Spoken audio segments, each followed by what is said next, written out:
Hello everyone, my name is Holly and today I have a book haul and an unhaul for you. The brand new books that I have coming in are very exciting. I'm very pumped to read them. Every single one was sent to me from Orbit Books, which shouldn't surprise anyone. This is, after all, an Orbit Books stan account at this point. I thought I would just combine this haul with an unhaul. Sometime in the spring I did a huge book declutter and never ended up editing the video and getting it up, but I still have some of those books sitting in a box.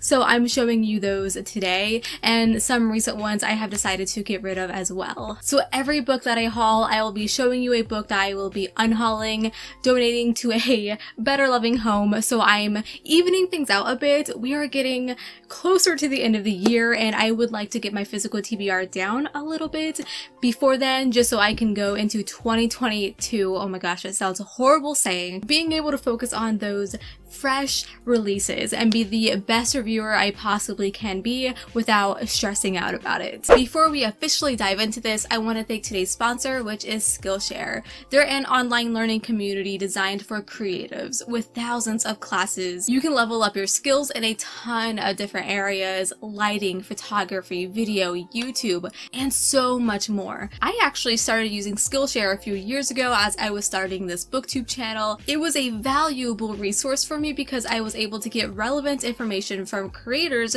who were ahead of me. This helped me go further faster. Currently, I am taking the Productivity for Creatives class by Thomas Frank, and it is gold. It's helping me learn how to balance my creative space, schedule, and workflow. I've truly learned a lot. Right now, the first 1,000 of you to go down and click the link in my description box will get a 1-month free trial, which opens up their entire library. And thank you so much, Skillshare, for sponsoring today's video. So the first set of books Orbis sent me are part of the Hussite trilogy. I hope I'm saying that correctly, but the first one is Book 1, The Tower of Fools, and the Book 2, The Warriors of Gods. No, the Warriors of Gods.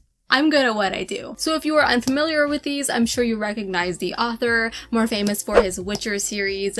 These came out many years ago, but they are being translated to English from Polish, and Orbit is republishing them. Makes perfect sense. Book 1 was republished last year, and then Book 2 is being re-released this month. I have actually really enjoyed the Witcher books, so when these were offered to me, I thought they would be great to try out. They are definitely much more historical fiction, so it's much lighter on the fantasy side, but supposedly a lot of action, which I think will balance things for me. The story is set during the Hussite Wars of the early 15th century, which in all honesty is something I'm pretty unfamiliar with, but I'm interested and will probably do a lot of Googling as I read. The plot follows Rainmar, who is caught having an affair with a duchess, very scandalous. The Duke's brothers pursue him as he flees across Eastern Europe. So I am definitely hoping it has that like traveling questing trope, which I tend to really like. In fact, I've seen a lot of people compare this to The Lord of the Rings, which is funny because those are heavily fantasy and this isn't, but I guess I'll see for myself. The dialogue in here can be quite crude as it was written many years ago. That does not give an excuse, but I'm just warning you. But yeah, the books look absolutely beautiful together, and I hope the story still holds up even in 2021. So because I am hauling a series, sort of, I am also letting go of one, and that is the Traitor Sun cycle. I read the first one, The Red Knight right here, a couple years ago, and unfortunately I just didn't care for it at all, which is crazy because it's a pure medieval fantasy, like as medieval as you can get, which is my jam, but it did nothing for me. It's something I'm not used to. I think I gave it like a 2.5 out of 5 stars. I actually own another series by this author. I think it's called Cold Iron, and I constantly side-eye it, which is normal for me. If I don't enjoy one book by an author and I own another series by them I haven't read, I question whether or not my feelings are going to be the same. I'll still give it a try though, but I'm sus at this point. I thought it started as an entertaining read. The book soon became tedious because of like the 20 different POVs, which made the narration feel super long and boring.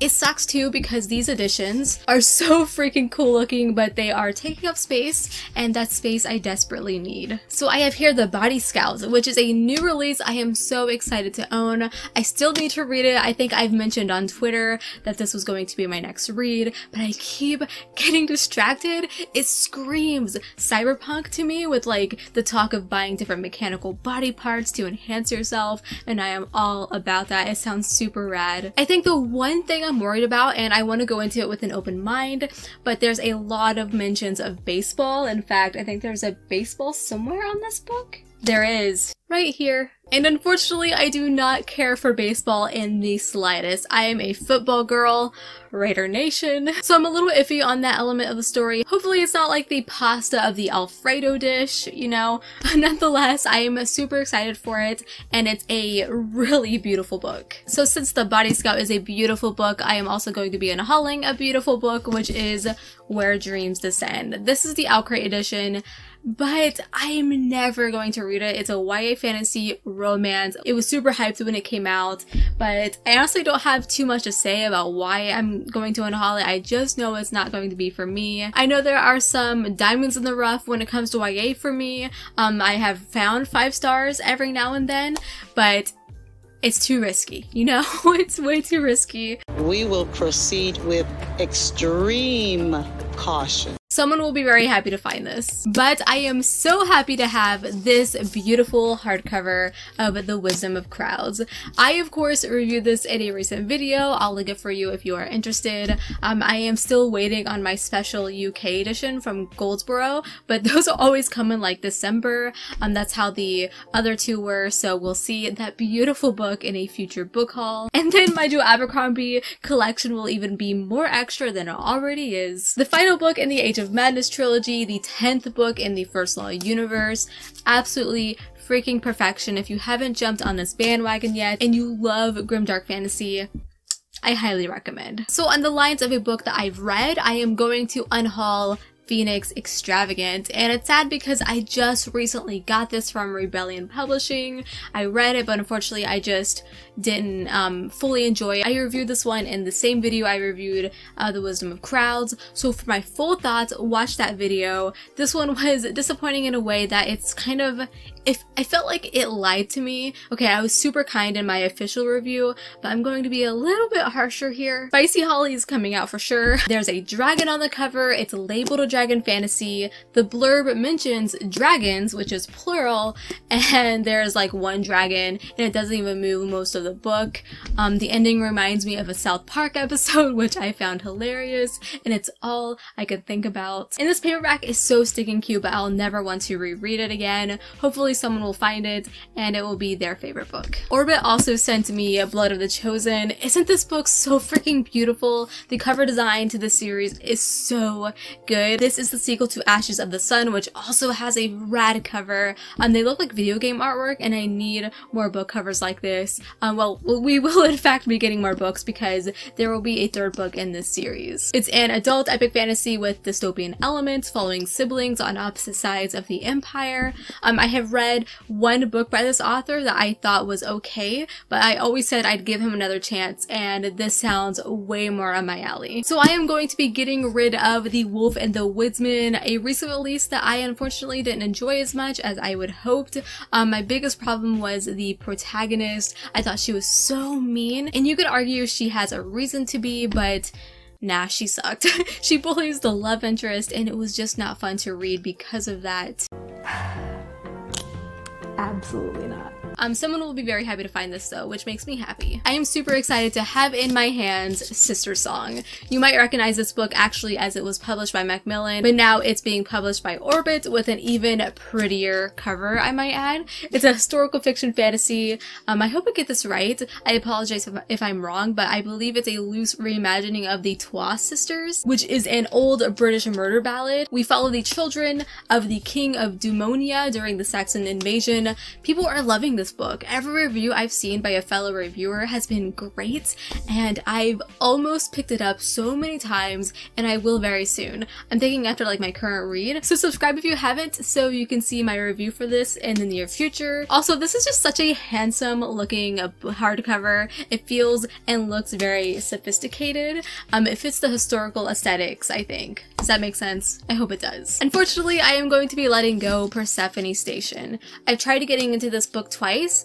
I tried the audiobook first, couldn't get into it, and then a couple months later I tried just reading it physically, and I still couldn't get past like page 80, so I give up. It must not be for me. I mean, it has all the necessary elements: diverse LGBTQ+ cast, planet with aliens, AI, a badass group of women, but the plot was slow to get moving and not interesting enough for me, and all the different POVs sounded the same and weren't well developed enough for me to really like feel anything. I think this book would have been so much more enjoyable if it was maybe shorter, possibly, because maybe knowing like, oh man, there's still 500 pages of this, it was tough.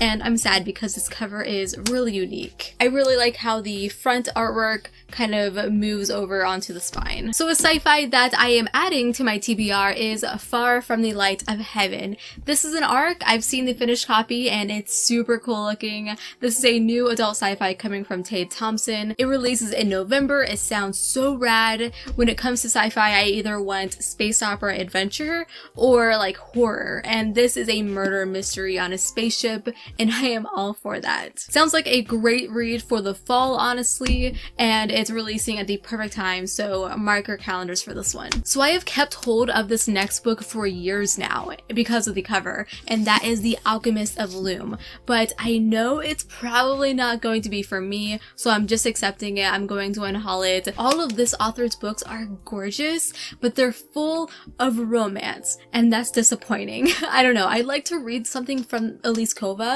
but this probably isn't going to be it. This is also one of the oldest books on my TBR, and I haven't picked it up yet.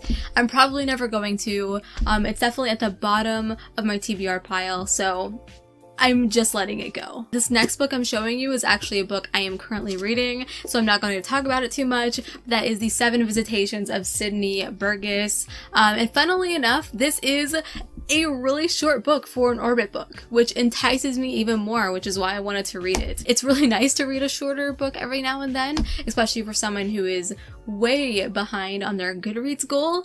But this is a fiction horror story about a woman who encounters an intruder in her home. She kind of like blacks out and wakes up in the hospital, and the intruder is brutally murdered, but she has no memory of what happened. I picked this up because of this terrifying cover. There's something about these broken shards of glass with this creepy face reflected on them. I needed to know what the heck is going to happen, so you'll be hearing my thoughts about this probably in probably in my next reading wrap up. So Echo North is making its way out of my library. So this one I DNF'd last month. It's sad because I actually really like the beginning. It's when the romance kicked in that I jumped ship. I mean, it's a YA fantasy, very Beauty and the Beast, but I wasn't super into it. I know a lot of people say this is super underrated, and I can see the positives with it. I understand why people love it, but I wasn't excited to continue. I didn't care how it ended, so I'm passing it along. Also, very cottagecore vibes, especially in the beginning, so if you're into that, maybe check this one out. So I have the Quicksilver Court. I've talked about this series a lot lately, I feel like, and I'll be talking about it even more when I read the first book soon, so I'm keeping this one a little shorter than usual, but I'm very grateful for Orbis for sending me this sequel. This is a sequel to The Obsidian Tower, which is high on my reading list. It's an adult fantasy. It takes place in the same world as The Tethered Mage, but you can read it as a standalone series if you want. In fact, I mean, I'm breaking my own rules because I haven't read The Tethered Mage yet, but these covers are so enticing and it's drawing me in even more. So the final set of books I'm unhauling in this video is the Shadow and Bone trilogy. I know I just hurt a lot of you, but I just don't care to hold on to these anymore. When I look at my bookshelves, I want every book to be one I truly loved or am truly excited for. And when I glance at these, I sigh dramatically. Listen, I loved these books when I read them years ago. They were seriously favorites at the time. They were like 4 or 5 stars for me, but I have grown out of them. I also rated books so much more highly back then. I don't need these taking up precious bookshelf space. I have enjoyed them. but it's time to move on. So that is going to be it for my book haul and unhaul. I really hope you enjoyed, and I hope you didn't mind me combining these two types of videos. Give this video a big thumbs up if you did enjoy. Also, don't forget to check out Skillshare. If you click the link down below in my description box, you will get a 1-month free trial, which opens up their entire library for you, and I hope you learned something. And if you do learn something, let me know down below in the comments. Subscribe if you haven't. I upload videos every single week, and until we meet again, happy reading.